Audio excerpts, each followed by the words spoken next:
Assalamu alaikum wa rahmatullahi wa barakatuh.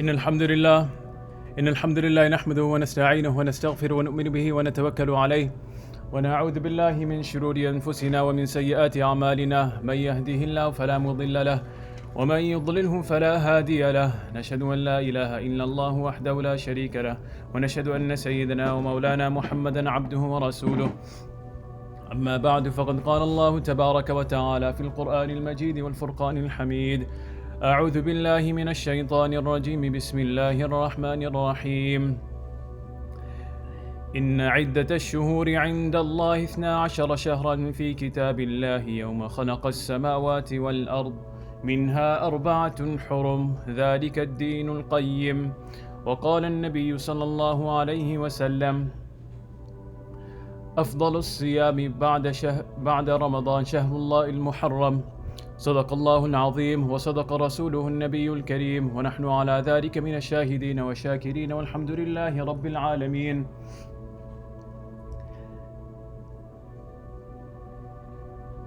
Respected brothers and sisters, elders,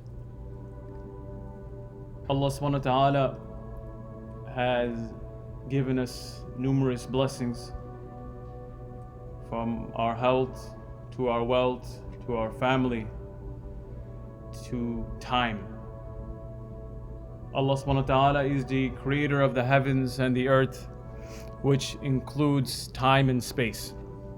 And He is not bound by time and space like how we are bound by time and space.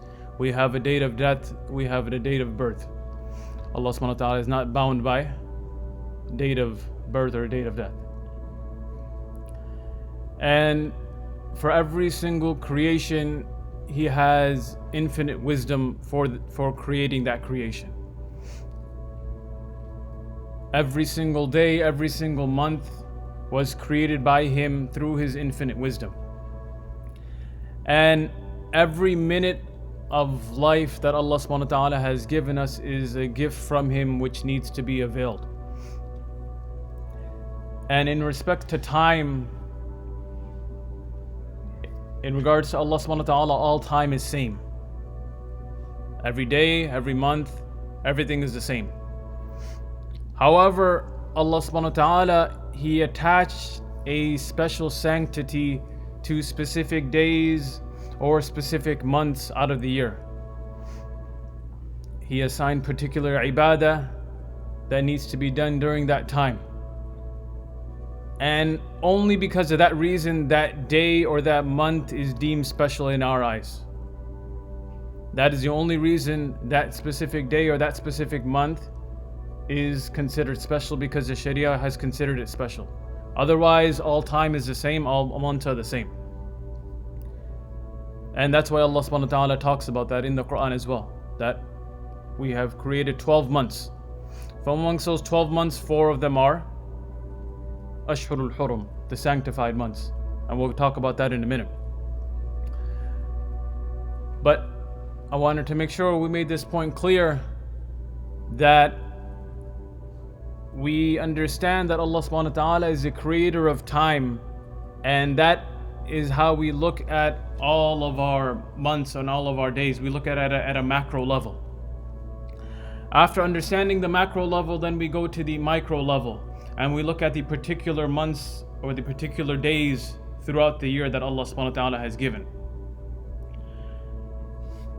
And amongst those particular days or the months that we are in is the month of Muḥarram. And yes, I know the title was in regards to ʿāshūrāʼ, but we'll get to that in a minute, inshallah. But first, let's talk about from the macro level. Let's talk about all of the months are sacred. All of the months, all of time in regards to Allah subhanahu wa ta'ala is the same, and He has given particular months and days some sanctity. And the 4 months that He has given as Ashhurul Hurum, 3 of them come one after the other. You have Dhul Qa'dah, Dhul Hijjah, Muḥarram, and then the 4th one is Rajab. 4th one is Rajab. That's kind of an outlier, it's in the middle. Now, all of these 12 months are inherently the same. They are equivalent to one another. However, Allah subhanahu wa ta'ala, He has attributed a certain blessing to a few of these months and a few of these days. And the first month of our Islamic calendar is known as Muḥarram. And as Islam continued to spread in Mecca and in Medina, Umar radiallahu anh, he would distribute that wealth according to seniority in Islam. As-sabiqun as-sabiqun. That's how he would distribute the wealth. So the earlier converts, if you want to call them, they were given first priority. And obviously this required counting by years, who was the first to convert, who was the second to convert. You needed some type of calendar, you needed some type of timetable. And it needed some type of starting point.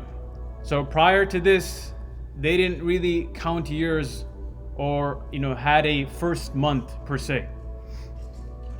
So Umar radiallahu anh, he called all the senior companions for mashwara. And they were discussing that how should we develop this calendar and what should be the starting point. So they agreed to Ali radiallahu anh's suggestion, which was to pin year number 1 as the beginning of the Hijrah. Since at that point when the Muslims made the Hijrah, they had complete control over all of their affairs. It was at that point. At Mecca, yes, they had control, but in Medina is when they had complete control over all of their affairs. So they figured out, okay, that's when the Islamic calendar will begin. That's year number 1 is at the Hijrah. Fine. However, what will be the first month was the second question. So some of the suggestions came in that the Hijrah of the Prophet ﷺ took place in the month of Rabiul Awwal. So why don't we start with that? Others said, no. We have Ramadan, mashallah. Ramadan is one of the greatest months. Let's start with Ramadan. They're like, no, not Ramadan. Uthman radiallahu anh came and he suggested that the previous month, which was Dhul Hijjah, is the month of Hajj. And we perform Hajj, and obviously we know the hadith that when we perform Hajj and it's accepted Hajj, Allah subhanahu wa ta'ala forgives all of our sins. So what better way to begin the year than forgiving all of our sins and we're starting afresh. So Dhul Hijjah comes, we perform Hajj, all of our years inshallah are forgiven, and then we start the new year fresh. It's like how every time January comes we have new goals. So Dhul Hijjah comes, we perform Hajj, all of our sins are forgiven inshallah, and then we can look forward to Muḥarram in the year to come. So they all agreed. They all agreed that the Islamic calendar will begin with the Hijrah, and the first month will be the month of Muḥarram. Every month in the Islamic calendar, as you know, has 29 or 30 days, which is about 354 days for the year.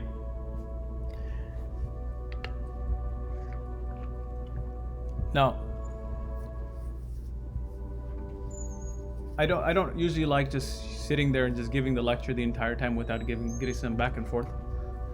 I teach full time at Dar al-Qasim, so we usually ask the students the questions in the middle of the class, or else you start looking at the teacher and they start falling asleep, or get a little bit boring, and then they start falling asleep. I don't want to do all the work.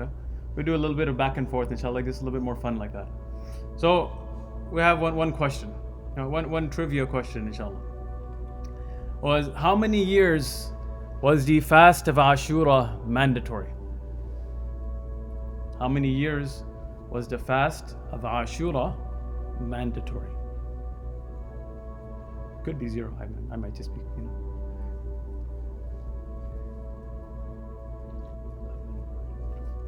It was not mandatory. Trick question, huh? Trick question. Actually, no. It was mandatory for some time. It was mandatory for some time, and then I'll talk about when it became nafil. So it was mandatory for just 1 year. For 1 year, it was mandatory. the reason for that, inshallah, we'll discuss it in a moment. Now, alhamdulillah, we are in the blessed month of Muḥarram. So people always ask, what actions should I perform in this blessed month of Muḥarram? So we're going to mainly talk about 3 actions, inshallah. Number 1, which you have heard the Khatib talked about in the Jummah khutbah as well. Number 1 is fasting during the month of Muḥarram. Notice we said during the month of Muḥarram. It wasn't just 1 day, 2 day, 3 day, 4 days, 10 days, 15 days, throughout the duration of the month. Fasting. And it is for the reason why we fast. The Prophet ﷺ, he said, أفضل الصيام بعد رمضان شهر الله المحرم. That the most virtuous of fasts after Ramadan, obviously after Ramadan, are the fast of the month of Allah, which is Muḥarram. So notice the Prophet ﷺ attributed this month, not Ramadan, but he attributed the month of Muḥarram to the month of Allah subhanahu wa ta'ala, which gives it obviously even more sanctity and even more privilege than other months. Now, bear in mind, the fast of Ramadan we know are mandatory. The fast of ʿāshūrāʼ, yes, they are nafil. However, they are the most virtuous of nafil fasts that we can perform. These fasts of Muḥarram, all of them, are the most virtuous of nafil fasts compared to any other nafil fast. Now, let us not get confused though. I don't want to get confused that we have to fast the entire month to obtain this reward of virtues. However, we should try our level best to fast as many days as we possibly can in this month, because each fast will reap its own benefits. Whether it's 1, 2, however many fasts you do, every single fast will have its own reward. And just like last month, when we were talking about Dhul Hijjah, inshallah, we had a talk in Dhul Hijjah as well about the 10 days of Dhul Hijjah, how they were the best days of the entire year. And notice how Allah subhanahu wa ta'ala keeps on giving us extra credit opportunities after extra credit opportunities, month after month, trying to get us to understand that look at the different blessings that we have given you. So we had the best days of the month of the year in the first 10 days of Dhul Hijjah, which led up to which day? The day of Arafah, right? Which led up to the day of Arafah. And as Muslims, we always want to remember that why is this day of ʿāshūrāʼ so special? Why is it so significant? It's significant because Allah subhanahu wa ta'ala made it significant. He saved Musa alayhi salam from Fir'aun and his clan. That's why we commemorate and we celebrate this day. Because it's the day that Allah subhanahu wa ta'ala saved a prophet from a tyrant. That's why we fast. Not for any other reason. Allah subhanahu wa ta'ala deemed it special, so we deem it special. Allah subhanahu wa ta'ala just keeps it as any other day of any other month, then we would keep it as any other day of any other month. It's not because a certain individual passed away or a certain incident happened. No, what was the reason? It was the incident was Musa alayhi salam was saved from Fir'aun. That's it. There's no really much more explanation needed than that. Okay. So that's point number 1. That action number 1 is before we even get to ʿāshūrāʼ, which will inshallah fall on Thursday, the 19th. Before we get to that, or not even after, we can make the most out of this month of Muḥarram by fasting other days as well. That's point number 1. Point number 2 is most definitely taking advantage of, if you can't fast the entire month or majority of the month or any other day, at least fasting on ʿāshūrāʼ. And why is this the case? Because Ibn Abbas radiallahu anhuma, he states in the hadith that قال قدم النبي صلى الله عليه وسلم المدينة فوجد اليهود فَوَجَدَ الْيَهُودُ صِيَامًا. The Prophet ﷺ, he arrived in Medina and he saw that the Jews were fasting. فَقَالَ مَا هَذَا? He said, what's going on with this? What's going on here? قَالُوا هَذَا يَوْمٌ أَنْجَى اللَّهُ فِيهِ مُوسَى. This is the day that Allah subhanahu wa ta'ala saved Musa. وَأَغْرَقَ فِيهِ فِرْعَوْنَ. And he drowned Fir'aun in the water. فَصَامَهُ مُوسَى شُكْرًا. So Musa alayhi salam fasted on that day out of gratitude from being saved from Fir'aun and his clan. فَقَالَ رَسُولُ اللَّهِ صَلَّى اللَّهُ عَلَيْهِ وسلم. So the Prophet ﷺ, he said, نَحْنُ أَحَقُّ بِمُوسَى مِنْكُمْ. We have more right over Musa alayhi salam than you individuals do. فَصَامَهُ وَأَمَرَ بِصِيَامِهِ. This is what we were talking about earlier. He started fasting and he commanded the Muslims to fast. He ordered them that they have to fast. So that time is when Ashura became mandatory for the Muslims. Okay. And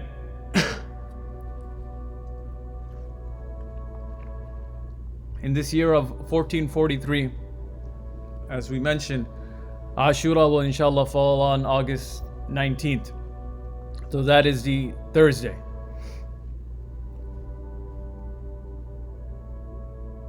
When the Prophet ﷺ commands us to do things, it's not just by chance, it's not just by an emotional type of response. He's not, oh, they're fasting, oh, you have to fast. It wasn't just an emotional response.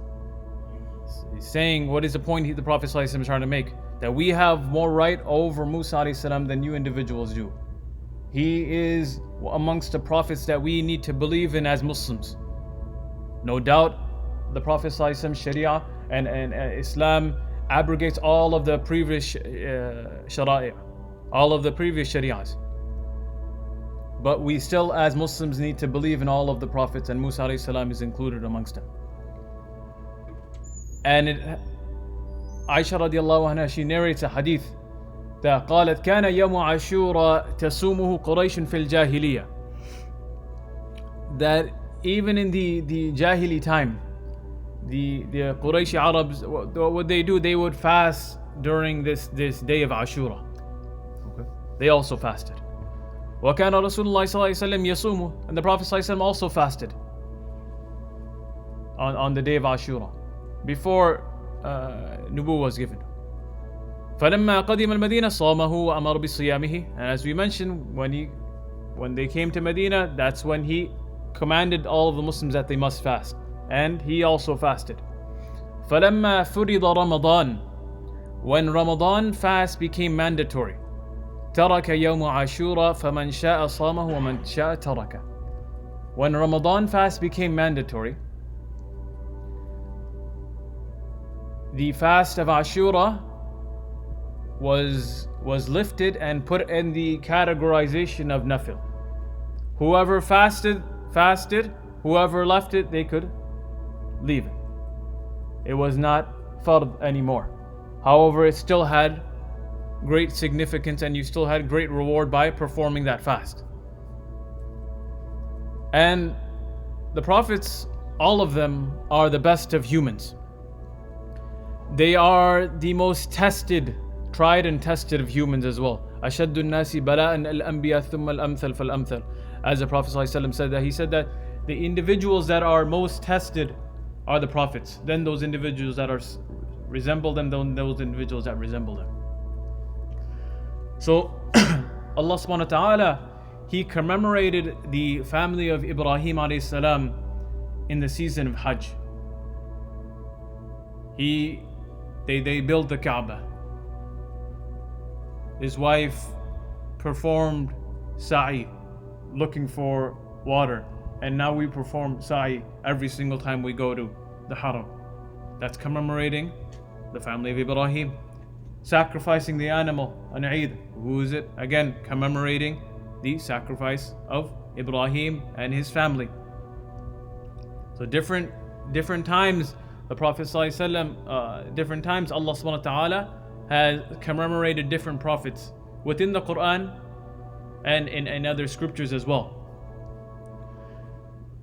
Going back to this hadith, The Prophet ﷺ, he did not want to associate himself with the people that neglected the teachings of their Prophet, which the people of Musa ﷺ did. And it's for this reason he advised them to add another day of fasting, whether before or after. Because the Prophet ﷺ was already fasting on this day. He was already fasting. When he found out that these individuals are fasting, okay, we have to differentiate our fast. We have to differentiate our ibadah. And we differentiate it by adding one before or one after. And when Allah subhanahu wa ta'ala revealed كُتِبَ عَلَيْكُمُ الصِّيَامُ كَمَا كُتِبَ عَلَى الَّذِينَ مِنْ قَبْلِكُمْ يَا أَيُّهَا الَّذِينَ آمَنُوا كُتِبَ عَلَيْكُمُ الصِّيَامُ كَمَا كُتِبَ عَلَى الَّذِينَ مِنْ قَبْلِكُمْ لَعَلَّكُمْ تَتَّقُونَ. When he said that now fasting is mandatory, this Ramadan fast is mandatory, then this Ashura fast became nafil. As we discussed, that this is the best form of nafil. And going back to our point that Allah subhanahu wa ta'ala commemorates different prophets in different ways. He commemorated the saving of Musa from Fir'aun, and he commemorated Musa alayhi salam in multiple places in the Quran. And he is also telling us to commemorate the sacrifices of Musa alayhi salam by fasting on this day. That's why we fast on this day. We are commemorating the action of Musa alayhi salam and by him being saved from Fir'aun. So that's point number 2, action number 2. Action number 3 is based on a hadith narrated by Ibn Mas'ud radiallahu anhu, which the Prophet ﷺ, he said, Man wasa'a ala iyalihi fi nafaqati yawma ashura wasa'a Allahu alayhi sa'ira sanat. قال سفيان قد جربناه فوجدناه كذلك. The Arabic is a little bit mixed up in there, you can ignore that. But the Prophet ﷺ, he stated that whoever spends liberally on his family on the day of Ashura, Allah subhanahu wa ta'ala will spend liberally on him for the rest of the year.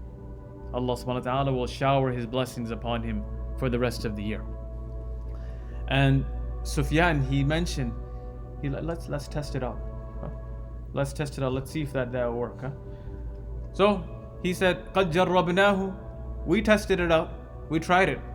We spent on our family even more than we did on other days. We spent on them on the day of Ashura.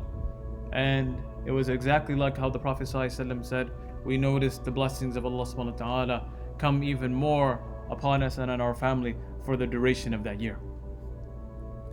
Now, keep in mind, this hadith is not the most reliable of a hadith. It's not fabricated, but it's not the most reliable of a hadith. But for the sake of virtues, the muhaddithun, the experts of hadith studies, they say that you can use these for fadail purposes. We're not establishing a ruling with it. We're not saying that it's fard. We're not saying that you have to do it. It's wajib. No, we're just establishing that it's a nafil, it's a supererogatory act that we can perform. And that we can only keep it at that. We cannot take it farther than that. You cannot say that you have to take your family out to Divan that day. You don't have to do that. You can, right? You can, or you can just cook some nice meals at home. So none of this is mandatory. Okay. Same thing with the fast of Ashura. It's not mandatory. Obviously highly recommended, but not mandatory. The fast throughout the duration of the month of Muḥarram, not mandatory, but highly recommended. Okay, so we have to keep things at the level that the Prophet ﷺ kept it at. If something is fard, we keep it at fard. Ramadan fast, we know they're mandatory. We can't keep it at that. If the fast of Ashura, we know that they're nafil, so we keep it at that. We don't shove it down people's throats. Why aren't you fasting? Why aren't you fasting? Why aren't you fasting? We keep it at that level. That's when we take things out of their criteria, out of their categorization, then that's when disputes comes in the community. That's when you have fights amongst family members. Why aren't you fasting? Why aren't you doing this? Well, if you want to do it, go ahead and do it. If you want to fast, go fast by all means. Make dua for that individual to fast, and inshallah they'll fast. By you forcing them, they're not going to fast. They're probably going to do the opposite. Okay. So keep it at the level that it's at. It's nafil, keep it at nafil. Obviously, it's very important. The best of nafils, yes. I'm stressing. I'm not saying it's just to any, just you do it if you can type of thing. No. Obviously, it's highly recommended. Now, this month of Muḥarram, that right there can be, the end of the talk in regards to our actions. But I would be doing a disservice if I did not talk about some of the misconceptions within our community that creep in, especially in the month of Muḥarram. There is quite a few. MashaAllah, in our Desi community, we have more than quite a few. And some of the, funny ones that I found. Number one was, this one was funny. Number one was, if you take a shower on the day of Ashura, then you're immune from all diseases. That was one that they said that the Prophet ﷺ said that if you fast on this day, if you take a shower on this day, if you bath on this day, then you're immune from all diseases and you won't become sick. Go ahead, you can try. But that's a misconception. I'm not saying don't fast. I'm not saying don't take a shower. You take a shower, inshallah, on that day too. Take a shower like how you do the other days. That's number one. Misconception number one. Many others. Number two is if you apply kuhl, you'll never get the symptom of conjunctivitis. You won't get that eye symptom. Again, complete misconception. Number three, this is the one that I wanted to spend some time on, is that the sanctity of the day of Ashura was given, the Muslims give it that sanctity for the only reason we give it sanctity is because Hussein radiallahu anh was martyred on that day.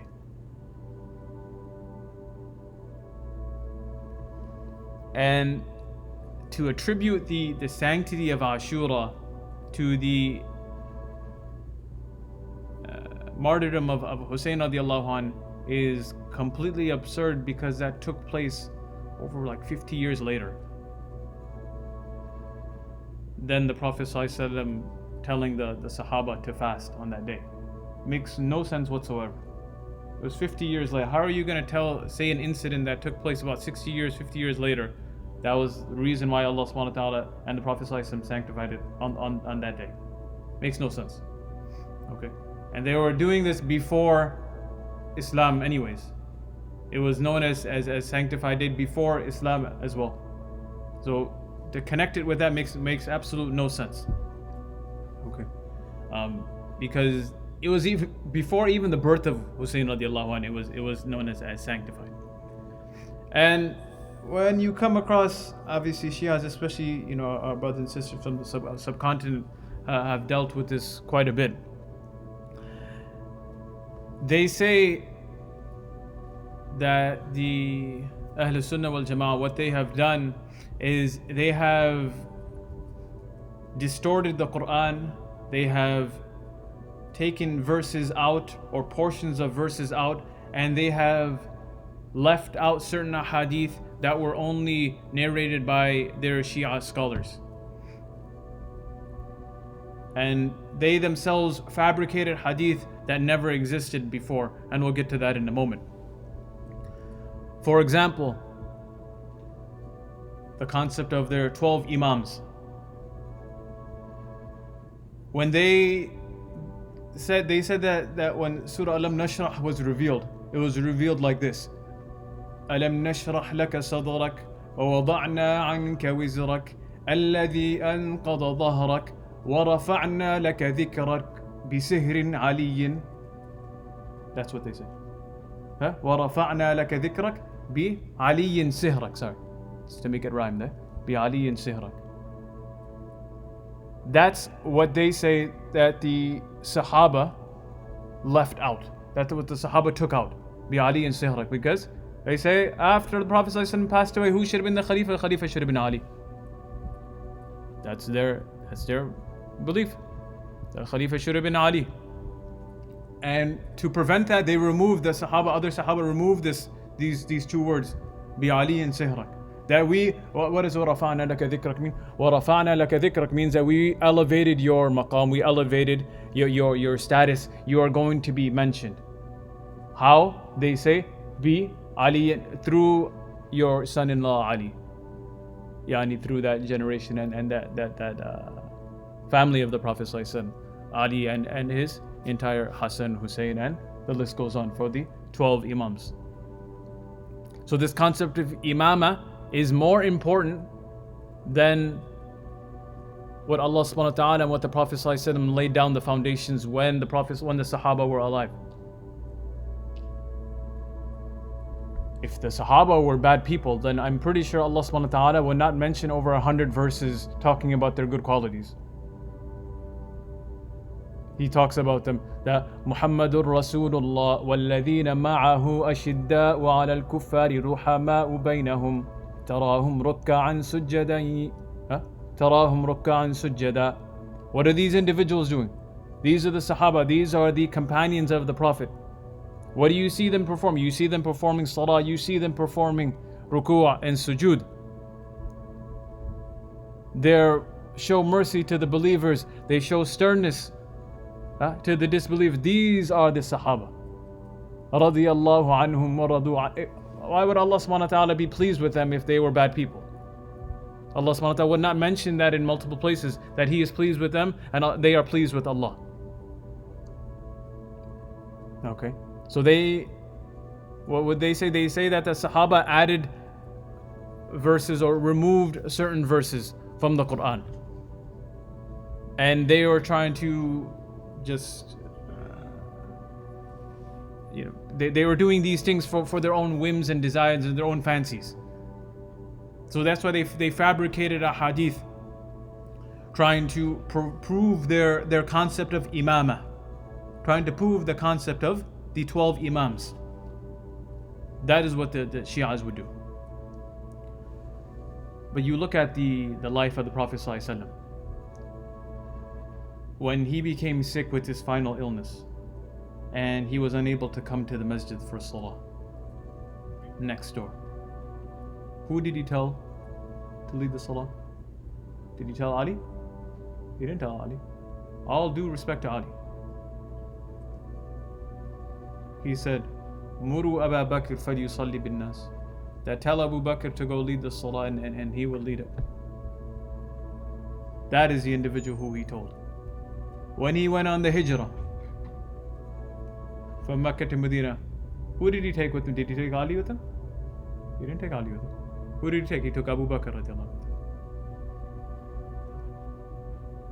When he said that if I had taken a Khalil other than Allah, it would have been, he didn't say Ali, he said Abu Bakr.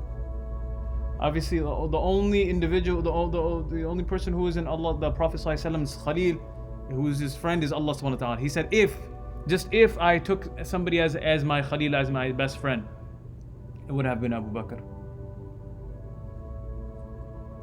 Okay.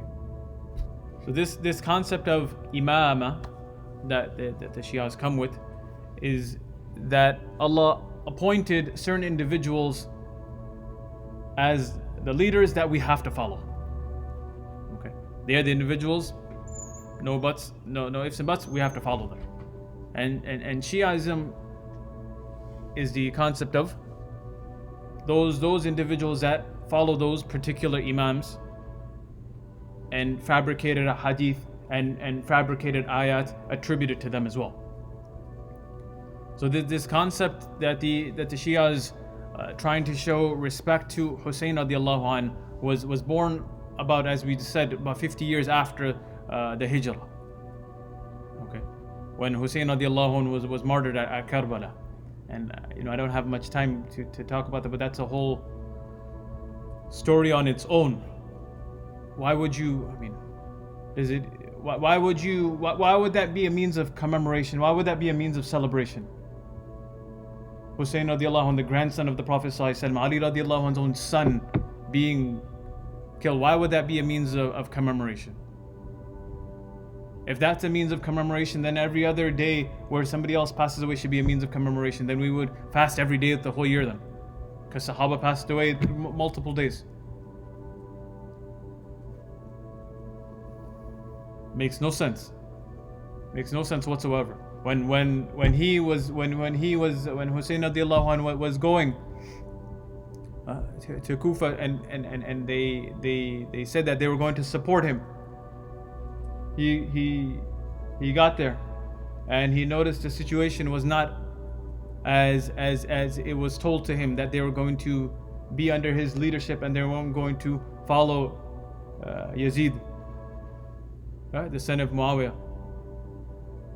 What happened? He realized they're not going to support him. He said, okay, fine, let me go back then. Let me go back to Mecca. I'll give you three options. Let me go back to Mecca. Let me go to the neighboring cities and just fight there. Or let me go to Damascus and talk to Yazid.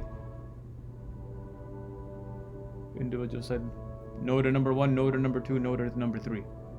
And one by one they fought and fought and fought. And obviously one of the most tragic events in Islamic history, where the grandchildren of the Prophet ﷺ were killed.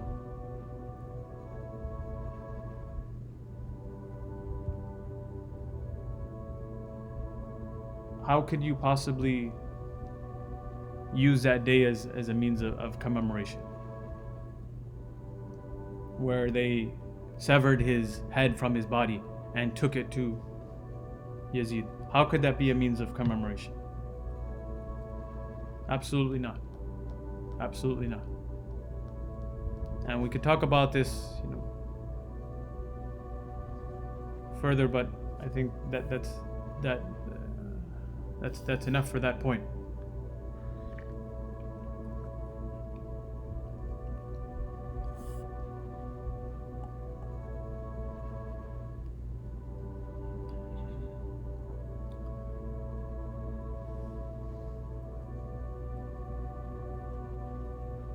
And there's a concept which does not exist in Islam, but it did exist in the pre-Islamic times, which was of unluckiness or luck.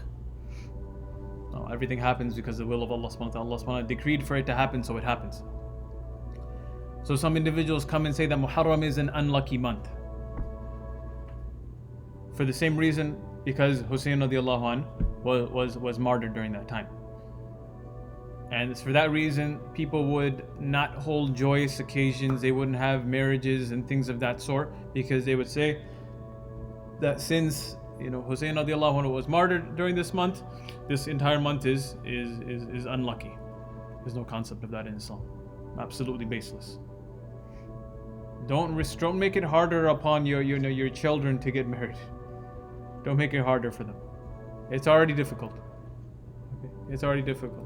Don't make it harder for them by you adding these useless, baseless concepts that Allah knows where they come from. Whether it comes from the Jahili times, whether it comes from the Hindus, I don't care where it comes from. It's not part of the deen though. These useless, baseless traditions of having a month being unlucky. Absolutely not. That does not apply in Islam. Allah subhanahu wa ta'ala did not say any day or any month is unlucky. He has given certain days sanctity. He has given certain months much respect and deemed a lot of respect to those months and days. But the opposite of that, not at all. Not at all. So if we can summarize today, inshallah, 3 points. And before I mention those 3 points, I'm going to reiterate the same point that we mentioned earlier, that every single action that we perform is embedded in the Quran and Sunnah. And it's for that reason why we perform them. It's for that reason why we perform them. Because Allah subhanahu wa ta'ala told us to do it, the Prophet ﷺ told us to do it, the Sahaba told us to do it. That's why we perform these actions. So action number 1 is fast for the duration of this month, as many days as you can, because they are the most virtuous of nafil fast. Number 2, is fasting on the 9th and 10th, or the 10th and the 11th, to at least fulfill that ʿāshūrā಼ fast, which is this Wednesday and Thursday, or Thursday and Friday, whatever works best for you. Number 3, which we discussed, is spending on your family. Obviously in a halal manner. When we say spending on your family, I don't just mean, wasting money and getting, food to the point where you're filling up all the way to your mouth. We're not talking about that. In a halal manner. When we're talking about spending, we're talking about in a halal manner. So spending on your family.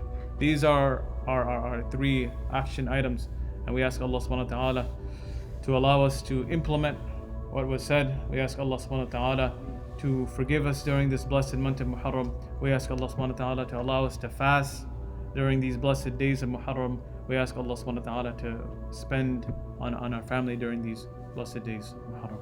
Subhana rabbika rabbil izzati amma yasifun, wa salamun ala al-mursalin, walhamdulillahi rabbil alamin.